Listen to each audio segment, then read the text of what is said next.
श्री नर्मदा पुराण अध्याय 28वां। अग्नि तीर्थ का महात्म्य। महर्षि मार्कंडेय जी ने कहा, हे धर्मराज, तीर्थों में उत्तम अग्नि तीर्थ की श्रद्धालु भक्तजन को यात्रा करनी चाहिए, जहाँ काम पीड़ा से दग्ध अग्निदेव गए और वहाँ विद्यमान हुए। युधिष्ठिर ने पूछा, हे ऋषिवर, अग्निदेव जो जगत को आधार देने वाले हैं, वही कामदेव का कैसे शिकार हो गए और एक ही स्थान पर उनका वास नित्य ही कैसे रहता है, जो त्रैलोक्य में बहुत बड़ा आश्चर्य है। हे महर्षि, मैं इसको जानना चाहता हूँ। मार्कंडेय जी ने कहा, हे धर्मराज, श्रेष्ठ बुद्धि वाले निष्पाप राजन, आपने बहुत सुंदर प्रश्न किया। भगवान शंकर से मैंने जैसा सुना है वह कहता हूँ। सत्य युग में हाथी, घोड़े एवं रथों से पूर्ण पृथ्वी का रक्षक एक दुर्योधन नामक श्रेष्ठ राजा था। रूप व युवा अवस्था से संपन्न, दिव्य भोगों से युक्त, सर्वगुण संपन्न उस राजा को देखकर नर्मदा नदी ने उसकी प्रार्थना की। हे राजन, माहिष्मति के उस राजा दुर्योधन ने भी अत्यंत प्रसन्न होकर अन्य सुंदरियों के स्थान पर उन्हें ही चाहा। हे धर्मराज, समयानुसार वह उसी के साथ रमण करने लगा। समय आने पर नर्मदा ने सुंदर नेत्रों वाली कन्या को उत्पन्न किया। वह सुंदर अंग प्रत्यंगों से संपन्न होने से संसार में विख्यात हुई। पिता माता का उस पर बड़ा स्नेह था। बहुत समय से युवावस्था में स्थित वह सुंदरी कुमारी अनेकों राजाओं द्वारा प्रार्थित हुई। हे राजन, इस अवस्था में भी उसने दूसरे के वरण को तैयार नहीं हुई। तदंतर दूसरे समय महातपस्वी ब्राह्मण वेशधारी अग्निदेव ने एकांत में राजा से कन्या को पाने का आग्रह किया। रघुकुल श्रेष्ठ राजन, मैं असहाय निर्धन ब्राह्मण हूँ। पत्नी हेतु तुम्हारी कन्या को वरण करना चाह रहा हूँ। इस भूमंडल में सर्वांग सुंदर कन्या तुम्हारे भवन में युवा अवस्था को प्राप्त हो रही है। हे राजन, तुम उसे मुझे दो। मैं अकेला हूँ, ब्रह्मचर्य से ऊब गया हूँ तथा काम से पीड़ित भी हूँ। हे राजन, आप याचना करने वाले मुझ पर कृपा करने योग्य है। राजा ने कहा, हे ब्राह्मण श्रेष्ठ, मैं द्रव्य से रहित अपने वर्ण से भिन्न किसी और को अपनी सुंदर कन्या नहीं दूंगा। आप जाइए। ऐसा कहे जाने पर उस समय अग्निदेव बड़ी पीड़ा को प्राप्त हुए। वह राजा से कुछ न कहकर वहां से अंतर्धान हो गए। ब्राह्मण के अंतर्धान होने पर कुछ समय पश्चात राजा ने मंत्रियों और पुरोहितों से विचार कर उचित समय आने पर यज्ञ करना प्रारंभ किया। हे भरतवंशोत्पन्न राजन, यज्ञ में ब्राह्मणों के साथ भक्ति से पूजन व हवन करते हुए राजा एवं सबके देखते ही अग्निदेव अदृश्य हो गए। ब्राह्मण दुखित मन होकर राजभवन में पहुँचे और राजा से अग्नि के अदृश्य होने की बात कही। इससे प्रतीत होता है कि राजा अग्निदेव के अदृश्य होने के पूर्व चले जा चुके थे, वहाँ नहीं थे। ब्राह्मणों ने कहा, हे महाराज दुर्योधन, बड़े आश्चर्य की बात सुनिए। हे राजश्रेष्ठ, ऐसा आश्चर्य न देखा न सुना गया है।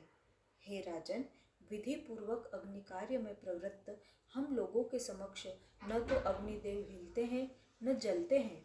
ब्राह्मणों के मुख से राजा उस विचित्र अप्रिय वचन को सुनकर कटे मूल वाले वृक्ष की भांति सिंहासन से पृथ्वी पर गिर पड़ा। बाद में आश्वासन पाकर धैर्य धारण कर रोते हुए संपूर्ण दिशाओं को देखकर राजा ने कहा, हे मान्य ब्राह्मणों, यह बड़ा आश्चर्य कैसे हुआ? यथोचित रीति से विचार कर आप सब कारण कहें। क्या मेरा कोई पाप या त्रुटि है अथवा आप लोगों से कोई भूल चूक हो गई है, जिस कारण से यज्ञशाला से अग्निदेव अदृश्य हो गए? क्या कारण है? मंत्र दोष अथवा कोई अन्य दोष या बिना दक्षिणा के कोई कर्म भी नहीं हुआ? क्रिया से हीन कुछ भी नहीं हुआ? फिर किस कारण अग्निदेव अदृश्य हो गए? अन्नदान से रहित यज्ञ देश को जला देता है। मंत्रों से हीन व अशुद्ध यज्ञ ऋत्विजों होताओं को नष्ट कर देता है। दक्षिणा से रहित यज्ञ दाता को नष्ट करता है। अतः यज्ञ के समान कोई शत्रु भी नहीं है। अन्नहीनो दहेद्राष्ट्रम मंत्रहीनस्तु ऋत्वजः दातारम दक्षिणाहीनो नास्ति यज्ञ समो रिपुः। ब्राह्मणों ने कहा, हे राजन, हम लोग मंत्रों और व्रतों से रहित नहीं हैं। आप भी धन से हीन नहीं हो, अतः कोई दूसरा कारण ही सोचना चाहिए। राजा ने कहा, आप लोग मिलकर उपाय का चिंतन करो जिससे इस लोक और परलोक में हमारा कल्याण हो। तब सभी ब्राह्मण दृढ़ निश्चय वाले और निराहार होकर जहाँ अग्निदेव अदृश्य हुए थे वहाँ ही रहे। पश्चात स्वप्न में परम तेजस्वी अग्निदेव ब्राह्मणों से बोले, तुम सब लोग मेरे अदृश्य होने का कारण सुनो। मेरे द्वारा याचना करने पर भी वह राजा अपनी पुत्री का कन्यादान मुझे नहीं देना चाहता है। इस कारण हे ब्राह्मणों, मैं यज्ञशाला से अदृश्य हो गया हूँ।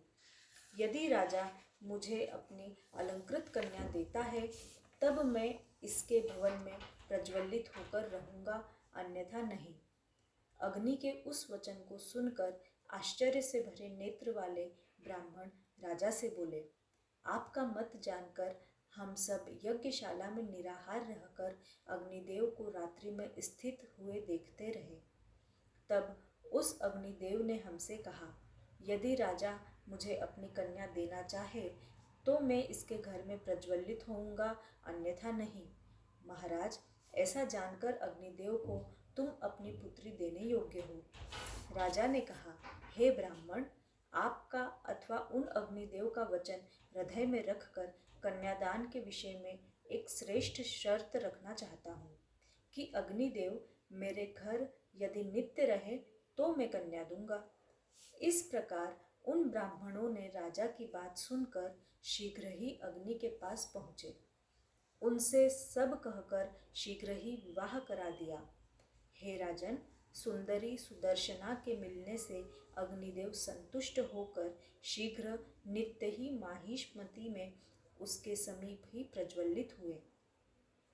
तभी से उस तीर्थ को अग्नि तीर्थ कहते हैं। आजकल माहिष्मति को महेश्वर भी कहते हैं। जो लोग वहाँ पक्ष संधि अर्थात अमावस्या व पूर्णमासी में स्नान और दान की भावना से युक्त होकर पितृदेवों का तर्पण करते हैं, वे अश्वमेध के फलों से युक्त होते हैं। हे राजन, जो लोग उस तीर्थ में सुवर्ण दान करते हैं, उन्हें पृथ्वी के दान का फल मिलता है। वे मरकर देवों से पूजित होकर अग्निलोक में क्रीड़ा करते हैं। यह मैंने अग्नि तीर्थ की उत्पत्ति का वर्णन किया। हे राजन, यह कथा श्रवण मात्र से सब पापों का विनाशक, पुण्यप्रद और धन देने वाला है, ऐसा भगवान शंकर का कथन है। इति श्री नर्मदा पुराण अध्याय 28वां। नर्मदे हर, नर्मदे हर, नर्मदे हर।